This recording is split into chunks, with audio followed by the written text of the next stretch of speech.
Every week, the Payne family cuts straight to the real financial story. The one question, Bob, everyone's asking is, are we in an artificial intelligence bubble? You've been through boom and bust. What do you think? No hype, no myths. Just what actually matters to your money.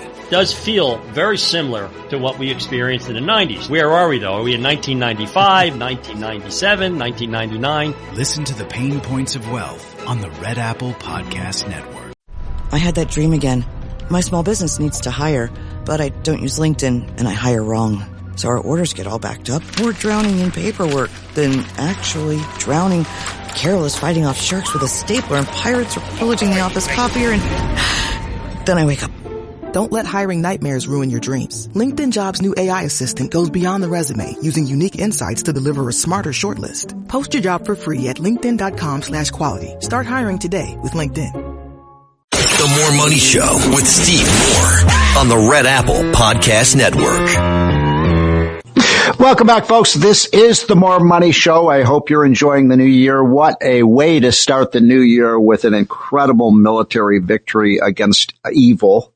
And Maduro was evil. He was a narco-terrorist, killed his own citizens, was importing drugs into the United States that killed thousands of our American citizens, including our children.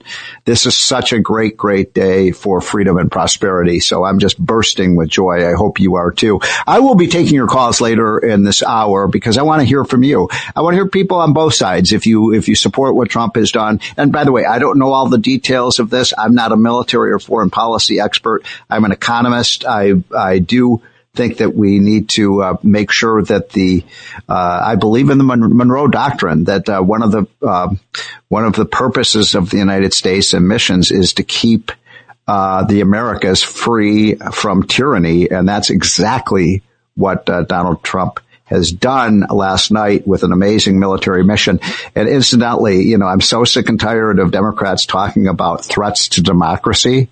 Was there a bigger threat to democracy than Maduro in Venezuela, who cheated on elections and got rid of elections and turned Venezuela into a police state? So my next guest is Tom Pyle, who's a good friend of mine, but I didn't bring him on because of that. I brought him on because he's one of the world's experts on energy and energy policy.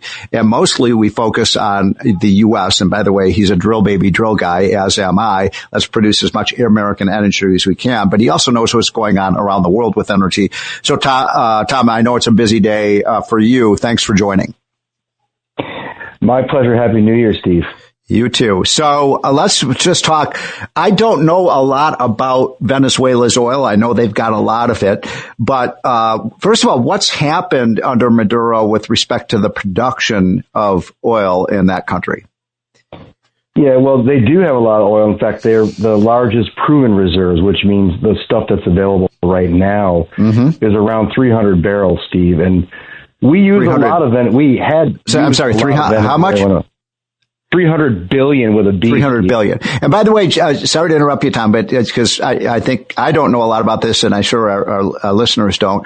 Is that offshore or is it onshore? A lot of it is offshore. Yes, okay. For sure. They have huge offshore reserves. And, the United States built the Venezuelan oil industry back in the day. And you talked about what has happened under Maduro and previous to that, Hugo Chavez. They've decimated the industry. They turned it over to the state. Right. They've robbed the companies that worked with them on it, like Chevron and others. Right. But also, they've destroyed their own production. Why? They've fallen to. Why would they do something so stupid? Yeah, they've from 2018 today. Their oil to market has dropped 66%. Wow. And they also have simply not invested in their wells. They've stripped them. They're poorly run. They leak all the time. It's just a total and complete mess under this. So it's an environmental disaster too, right? Absolutely. Yeah, absolutely. So this is a great opportunity. Yeah. I was just going to say, this is a great opportunity for the United States and the world to revive this industry and produce these resources, which would lower the price of oil globally, of course. But it's going to take a lot of time, Steve. How long? Years and years and years. There's a couple reasons. The first is prices are low now, and capital will flow to where it's easier to get the oil. This is going to be a huge undertaking for both the United States and whatever companies work in and involve themselves in the industry. Capital intensive, offshore is more expensive to begin with, but it's just so destroyed and decimated that it's going to be a while before we start seeing a lot of this oil come back to market. So Maduro came in, well, obviously it was Maduro, and then of course before Maduro, you had Chavez, and their only source of income virtually, because they were so incompetent as socialists and communists, that why would they destroy their own industry? Is it just total incompetence?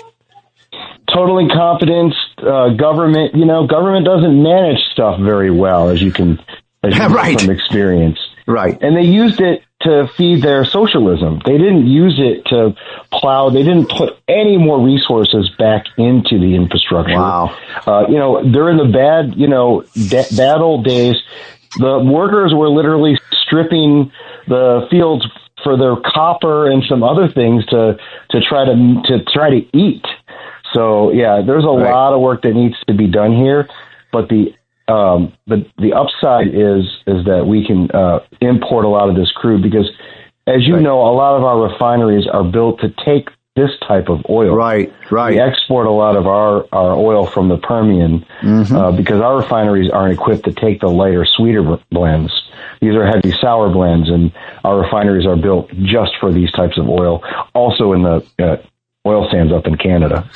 So I saw, by the way, I'm talking to Tom Pyle, who's one of the world's experts on global energy. And so, Tom, I again appreciate your joining us. So I saw a little article this morning that came out that the Russians are worried because their whole economy is based on oil and natural gas, and they don't want necessarily Venezuela to start producing again. What are the political impacts of what's happened globally with countries like China, Russia, Saudi Arabia, and others?